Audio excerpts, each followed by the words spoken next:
Mensuration का 2 video already upload किया गया जिसमें बताया गया है 2 डायमेंशनल शेप्स क्या होते हैं, 3 डायमेंशनल शेप्स क्या होते हैं। आज हम लोग पढ़ेंगे त्रिभुज, ट्राइएंगल। ट्राइएंगल किसे कहते हैं? जैसा कि आप लोग को पिछले वीडियो में बताया गया है, डिस्क्रिप्शन में लिंक दिया गया है, जाकर देख लीजिएगा। सीधे हम टॉपिक पे आते हैं। मैं प्रशांत चौबे, आप देख रहे हैं द चौबे वर्ल्ड। सबसे पहले त्रिभुज, 3 भुजाओं से घिरी हुई आकृति को हम त्रिभुज कहते हैं, ट्राइएंगल कहते हैं। यानी एक ऐसा शेप होता है जो 3 साइड से कवर्ड होता है, जैसा कि आप यहाँ देख रहे हो। क्वेश्चन दिमाग में आ सकता है कि 3 भुजा तो इसमें भी है, तो क्या यह त्रिभुज कहलाएगा? तो आप देखो, क्या यह घिरी हुई आकृति है? नहीं न है। यहाँ पे क्या देख रहे हो आप? गैप है, जिसको मैं डॉटेड बनाया हूँ। इस कारण यह त्रिभुज नहीं कहलाएगा, क्योंकि इसमें 3 भुजा है लेकिन 3 कोण नहीं है।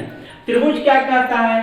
3 भुजा भी होगा और 3 कोण भी होगा और तीनों भुजाओं से घिरी हुई होगा, यानी एक दूसरे से इस तरह टच किए हुए होंगे। तो जो त्रिभुज के प्रकार होते हैं वो 2 तरह से बांटा गया है। यानी त्रिभुज को बांटने के लिए 2 आधार बनाया गया है, एक भुजाओं के आधार पर, दूसरा कोणों के आधार पर। ये क्या किया है? भुजाओं के आधार पर और दूसरा कोणों के आधार पर। तो भुजाओं के आधार पर भी त्रिभुज को 3 भागों में बांटा गया है और कोणों के आधार पर त्रिभुज को 3 भागों में बांटा गया। इस तरह कुल मिला जुला के त्रिभुज को 6 प्रकार से पढ़ना होता है। इस वीडियो को अंत तक देखेंगे, 6 प्रकार के मास्टर बन जाएंगे। कोई घबराहट की बात नहीं है, ध्यान से समझते हुए चलिए स्टेप बाय स्टेप। तो सबसे पहला प्रकार भुजाओं के आधार पर। भुजाओं के आधार पर सबसे पहला कह रहा है विषम बाहु, स्केलिन ट्राइएंगल। विषम बाहु त्रिभुज। विषम बाहु त्रिभुज क्या होता है? ऐसी त्रिभुज जिसकी तीनों भुजाएं विषम हो, यानी कि असमान हो।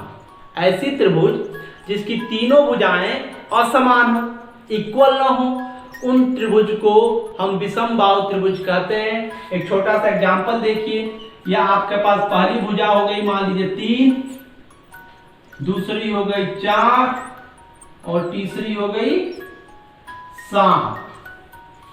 तो आप देख रहे हो यहाँ पे 3 भुजा है, ए बी सी। तो ए बी की माप है 3 मीटर, BC की माप है 4 मीटर और AC की माप है 7 मीटर। तो क्या तीनों भुजाओं का जो मेजरमेंट है, जो माप है, वो समान है? नहीं है, असमान है। यह कुछ है, यह कुछ है और यह कुछ है। इसलिए यह त्रिभुज विषम बाहु त्रिभुज कहलाएगी। आगे हम लोग देखेंगे कि किस त्रिभुज को किस फॉर्मूले से एरिया निकालें, पेरीमीटर निकालें। अभी हम त्रिभुज को समझते हैं। तो आप आई थिंक समझ चुके हो कि 3 भुजाओं से घिरी हुई ऐसी आकृति जिसमें तीनों भुजाओं का मान असमान है। देखिए असमान है ना, AB की वैल्यू कुछ और है, BC की वैल्यू कुछ और AC की वैल्यू कुछ और है। तो ऐसे त्रिभुज को हम विषम बाहु या स्केलिन त्रिभुज कहेंगे। अब इसका कुछ प्रॉपर्टी देख लेते हैं। पहला प्रॉपर्टी, तीनों भुजाएं असमान होंगी। पहला प्रॉपर्टी इसका गुण यही कह सकते हो कि तीनों भुजाएं असमान होंगी।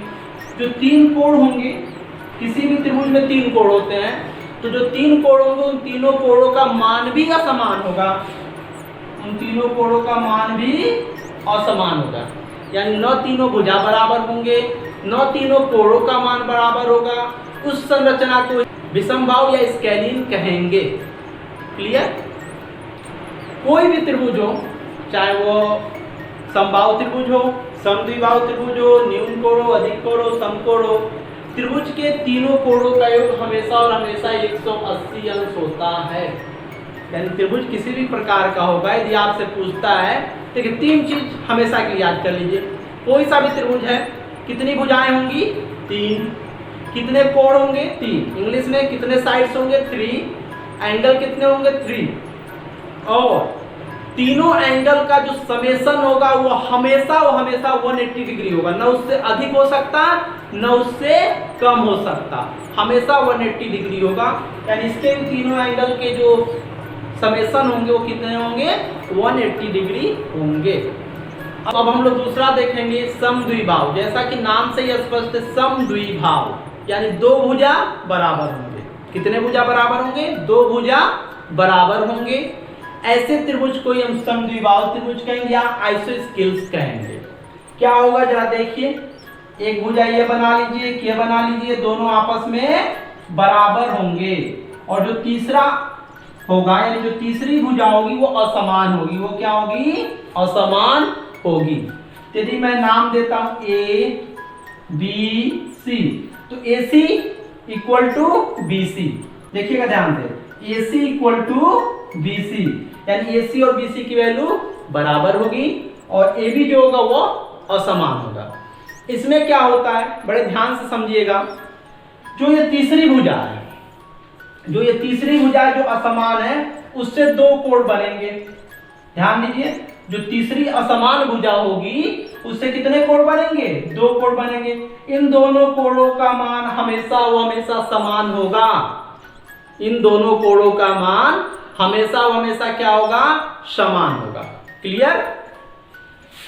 अब देखिए, ये दोनों भुजा आपस में बराबर हुए हैं, ये दोनों कोण आपस में बराबर हुए हैं, यानी अगर हमको इस तीसरे कोण का मान निकालना होगा तो आप सीधे सीधे जान रहे हो ये दोनों कोण बराबर हैं और तीनों कोण का मान 180 होता है। यानी इन दोनों कोणों में से कोई एक कोण, सपोज दैट ये 40 डिग्री है, तो आप ऑटोमेटिक समझ जाओगे अभी क्या होगा, 40 होगा। दोनों मिला के कितना हो गया, 80 हो गया। टोटल 180 होता है, 80 माइनस कर दो, देखिए टोटल 180 होता है, 40 प्लस 40 80 हो गया, माइनस कर लीजिए तो क्या हो गया 100, यानी इसका मान क्या हो जाएगा 100 डिग्री हो जाएगा। क्लियर।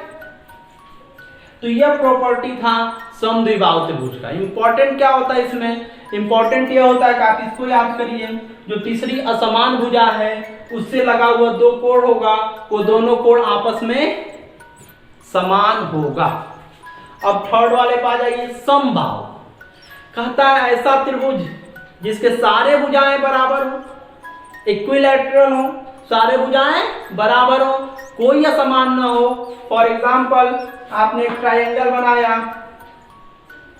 ए बी सी, जिसमें A B equal to A C equal to B C, तीनों भुजाएं बराबर हो गई, इसलिए यह त्रिभुज क्या कहलाएगा, समबाहु त्रिभुज कहलाएगा।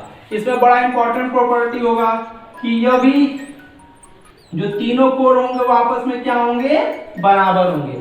यानी तीनों भुजाएं आपस में बराबर हैं तो तीनों कोण भी आपस में बराबर होंगी। और आप खुद सोचो, यदि तीनों कोणों का मान 180 है और तीनों कोण आपस में बराबर हैं तो एक कोण का मान निकालने के लिए 3 से डिवाइड करोगे, तो जब आप 3 से डिवाइड करोगे यानी 180 डिवाइडेड बाई 3 करोगे तो क्या आएगा 60। तो जो समबाहु त्रिभुज होता है, इक्विलैटरल ट्रायंगल होता है, उसके प्रत्येक कोण के मान 60 डिग्री 60 डिग्री 60 डिग्री होते हैं। क्लियर। अब हम लोग पढ़ेंगे कि कोणों के आधार पर कितने भागों में, तो आप देख रहे हो कोणों के आधार पर भी 3 भागों में बांटा गया है। पहला है न्यून कोण जिसको आप एक्यूट एंगल ट्रायंगल कहते हो, दूसरा समकोण जिसको आप राइट एंगल ट्रायंगल कहते हो, और तीसरा अधिक कोण जिसको आप ऑब्ट्यूज एंगल ट्रायंगल कहते हो। प्रॉपर्टी समझ लीजिए जो इंपॉर्टेंट है, समझना है। तो कहता है ऐसा त्रिभुज जिसका प्रत्येक कोण 90 अंश से कम हो, 89 हो सकता बट 90 नहीं हो सकता। तो ऐसा त्रिभुज जिसका प्रत्येक कोण 90 अंश से कम हो, यानी सपोज दैट अगर यह 60 है और ये 40 है तो 60 40 100, तो ये कितना बचा 80। तो यहाँ पे आपने क्या देखा कि जो 3 कोण हैं, तीनों कोणों का मान 90 से छोटा है, तो यह त्रिभुज क्या कहलाएगा, न्यून कोण त्रिभुज कहलाएगा या एक्यूट एंगल ट्रायंगल कहलाएगा। दूसरा कहता है समकोण। समकोण का मतलब भी मैं बताया हूं, जो 90 डिग्री हो। तो एक त्रिभुज बनाइए जो इस तरह का दिखे।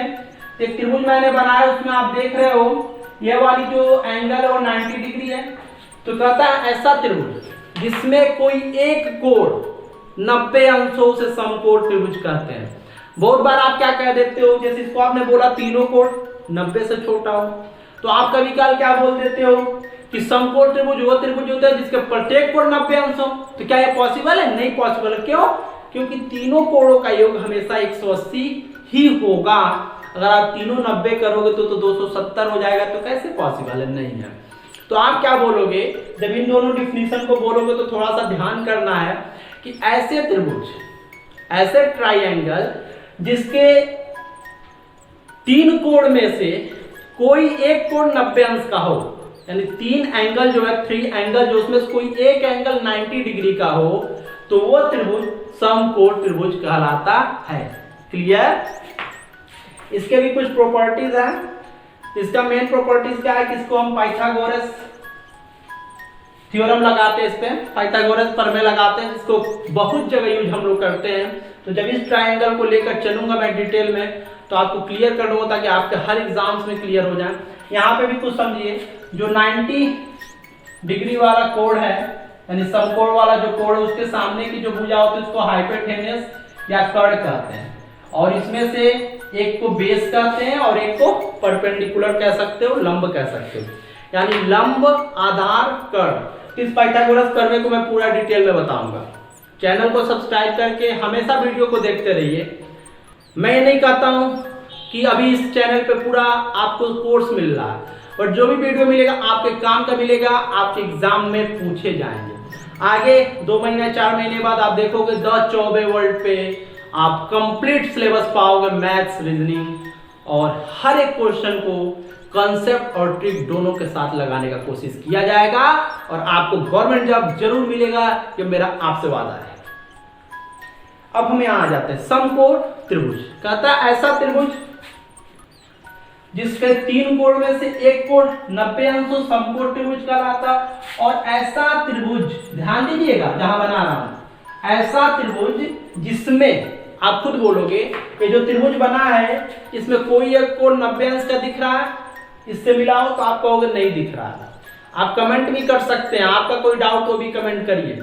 फिर मैं पूछूंगा कोई ऐसा कोण आपको दिख रहा है जो 90 से अधिक है, इससे अधिक होगा तो ये फैलेगा चीज।